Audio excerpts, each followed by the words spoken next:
Hey Libra, welcome to your mid-June check-in. I'm Amanda with Unseen Hands Healing. This is Coconut. I'm dog sitting for the week, so we've got an extra special spirit here with us. I'm choosing the Next World Tarot for your check-in today because if you saw my new moon in Gemini reading to kick off this moon cycle, I really felt like we were entering a portal into a whole new way of walking through the world. And so this Next World Tarot feels like it's got the messages that we need for starting off in this new way of walking through the world. So we start off here with the Four of Wands. All right. The bottom here says harmony. And it's Venus in Aries for those of you who that matters to. All right, the Four of Wands. Now, what immediately stuck out to me about this image is that, well, it's impossible to tell from just this picture, but it seemed to me like this woman can't see, or she has some sort of vision impairment going on here.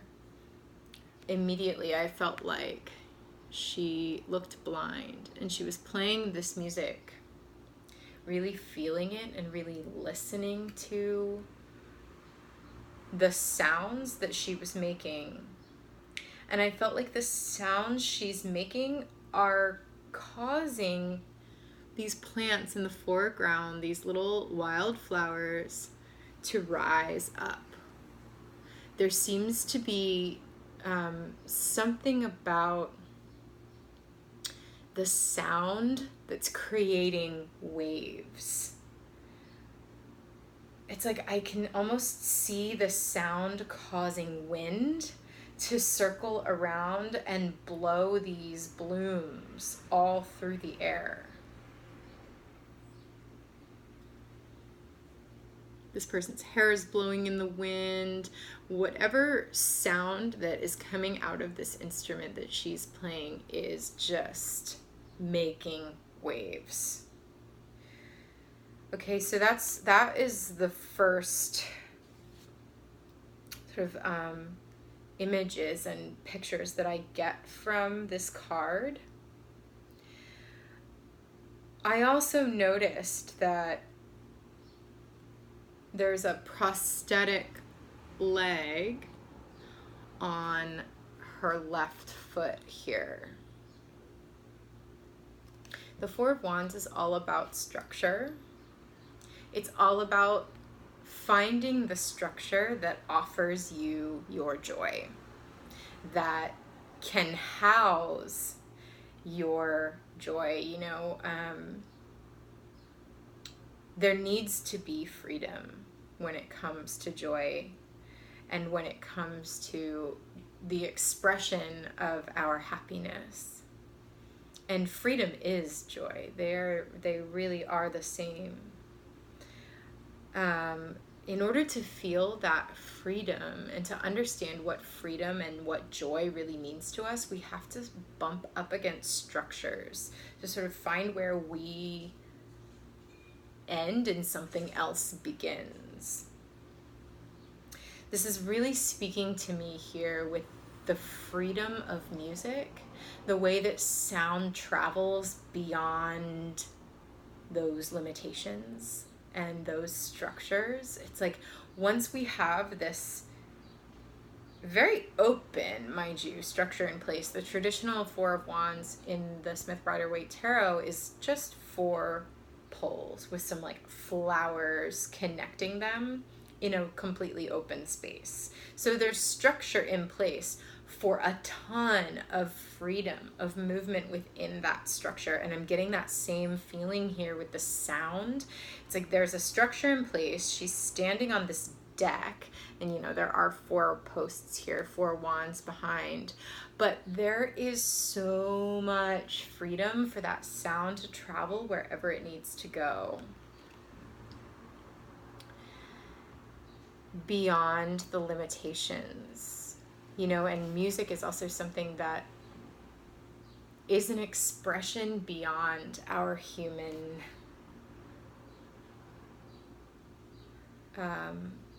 capabilities at times. It sort of transcends our human nature. So there's something here about structure and freedom and the interplay that happens there when we are trying to find what truly makes us happy. Okay, Libra? I think this will become more clear once we hit these other two cards here. So the next card that came out is the Three of Wands. In this deck, it's labeled Foresight. And what I immediately see is a person who looks really tired. Their face looks really worn. They've got a key around their neck. And it seems to me that they've been searching through this library for the key to something, for the key to some sort of next step. Or they're like trying to crack a code almost. And so they're searching, scouring every bit of resource available to them, every bit of knowledge that they have, and they're coming up short. There's something very tired here. They've just been searching and searching and searching, and it doesn't quite feel like it's coming to them yet. Three of Wands is often a card of waiting, of like waiting for your ships to come in. Whatever this person is seeking, it hasn't quite happened yet, but it's almost there. It's almost there. There's this key here that is really evident to me. That's like, the key is here. You have the key. You have the key to unlock whatever the secrets to this structure for your joy. You have the key to that, even if it feels like it's not coming in right now and you're feeling fatigued and you're feeling a little tired by that. And then we have the Nine of Swords. In this card, it's labeled Despair. We see a person left out in the cold. The wind is blowing. Looks like a storm might be coming. They have an umbrella, smoking a cigarette or something. Just weathered by life. But there's a certain poise about this person. They've been here before. They've been here before. And they know what this feels like to be out in the cold again. The Nine of Swords can often be a really tough mental energy where you're just like, you can't sleep at night. You're being woken up with this stuff on your mind, on your mind, on your mind. But again, I'm really seeing a calm within that, in this moment, in this particular card. Between the two of these, whoever I'm talking to out here, you're tired. You are really, really tired and like world weary. I'm feeling you are world weary here. The Mars, Three of Wands, Mars and Aries, it's like,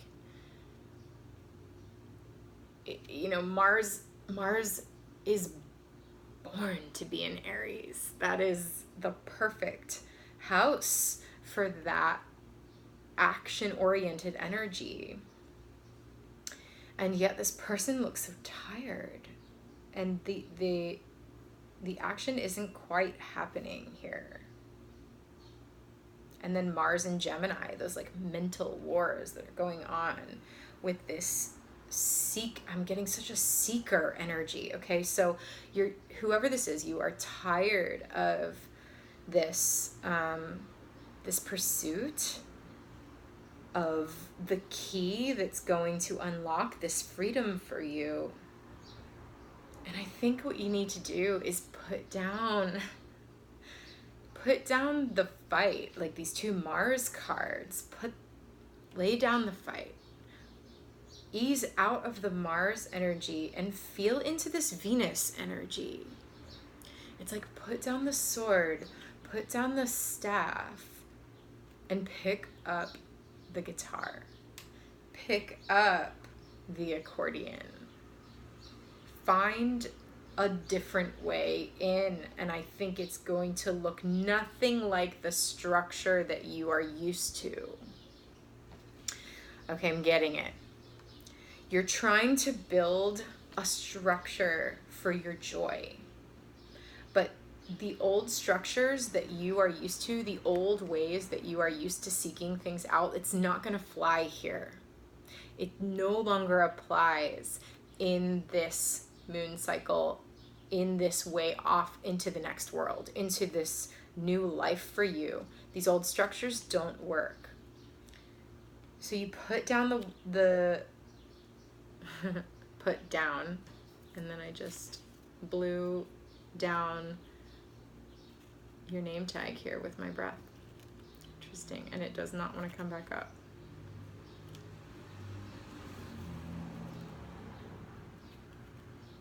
Okay. Put down those old structures, and it's time to build something perhaps a little more flexible. Something with more air, something actually with more soul fire, because we're dealing with the Four of Wands here. What makes your heart sing? There we go. That's the key. That's actually the key. Okay, this key to what this person seeks, it's right over their heart this whole time, and they've been looking everywhere else, using their head, trying to crack open this code. No, the key is right here, right over the heart. What makes your heart sing? Pick up that instrument and sing. All right, so this might literally be for someone about music, but I really think that it is about the freedom that comes from expressing your joy, letting your full heart just sing out. And once that happens, you'll find that maybe you need a lot more room in this structure than you think you did. And so it's time to rethink. It's time to rethink that structure. Okay. Libra, that is your mid-June check-in. I'm going to take some more cards here, some clarifiers on the Four of Wands, Three of Wands, and Nine of Swords to see what other messages can come through here, see if we can dive in a little more deeper and get a little more specific with some of this energy. So if you'd like to stick around for that, visit the link below to go over to Vimeo, where you can purchase an extended reading for a small fee, and then we can really dive deeper into this message for you. If not, if this works for y'all, then I will see you in July. Take care, Libras.